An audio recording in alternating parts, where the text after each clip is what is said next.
మామా, వేసవి కాలం వస్తే చాలు ఏసీ లేనిదే అసలు గడవదు. కానీ ఆ బాక్స్ లోపల ఏం జరుగుతుందో, అది రూమ్‌ని ఎలా చల్లబరుస్తుందో ఎప్పుడైనా ఆలోచించారా? ఏసీ పనిచేయడం వెనుక ఉన్న ఒక మెయిన్ సైన్స్ ఏంటంటే, అది రూమ్‌లోని వేడిని బయటికి పంపి, చల్లని గాలిని లోపలికిస్తుంది. దీనికోసం ఏసీలో రెఫ్రిజరెంట్ అనే ఒక స్పెషల్ గ్యాస్‌ని వాడతారు. ఇది వేడిని పీల్చుకోవడంలో చాలా ఫాస్ట్‌గా పనిచేస్తుంది. ఏసీలో ముఖ్యంగా 4 పార్ట్స్ ఉంటాయి మామా. కంప్రెసర్, కండెన్సర్, ఎక్స్పాన్షన్ వాల్వ్ మరియు ఎవాపరేటర్. కంప్రెసర్ని ఏసీకి హార్ట్ లాంటిది అని చెప్పొచ్చు. ఇది రెఫ్రిజిరెంట్ గ్యాస్ని హై ప్రెజర్తో నొక్కినప్పుడు దాని టెంపరేచర్ బాగా పెరుగుతుంది. ఆ తర్వాత అది కండెన్సర్లోకి వెళ్తుంది.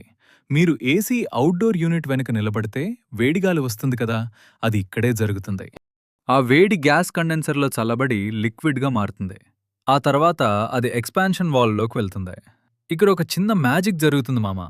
హై ప్రెజర్‌తో ఉన్న లిక్విడ్ ఒక్కసారిగా రిలీజ్ అవ్వగానే దాని టెంపరేచర్ చాలా పడిపోయి గడ్డకట్టేంత చల్లగా మారుతుంది.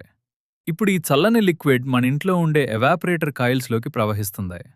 దీని వెనుక ఉండే ఫ్యాన్ రూమ్‌లోని వేడి గాలిని ఈ చల్లని కాయిల్స్ మీదకి పంపిస్తుంది. వీడియోలో చెప్పినట్టు మనం పంపే కమాండ్స్‌కి అనుగుణంగా సెన్సార్లు టెంపరేచర్‌ని గమనిస్తూ ఉంటాయి. రూమ్‌లో వేడి తగ్గగానే రిఫ్రిజిరెంట్ మళ్ళీ గ్యాస్‌గా మారి కంప్రెసర్‌కి వెళ్తుంది. ఇలా ఈ సైకిల్ రిపీట్ అవుతూనే ఉంటుంది. అందుకే మన రూమ్ ఎప్పుడూ కూల్‌గా ఉంటుంది. ఇంకో విషయం మామా, ఏసీ లోపల వచ్చే నీళ్ళెక్కడివంటే గాలిలోని తేమ చల్లని కైల్స్‌మి తాకినప్పుడు అది వాటర్ డ్రాప్స్‌గా మారుతుంది.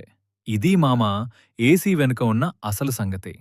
మామా, నీకీ వీడియో నచ్చితే ఇప్పుడే సబ్స్క్రైబ్ చేసుకో మామా.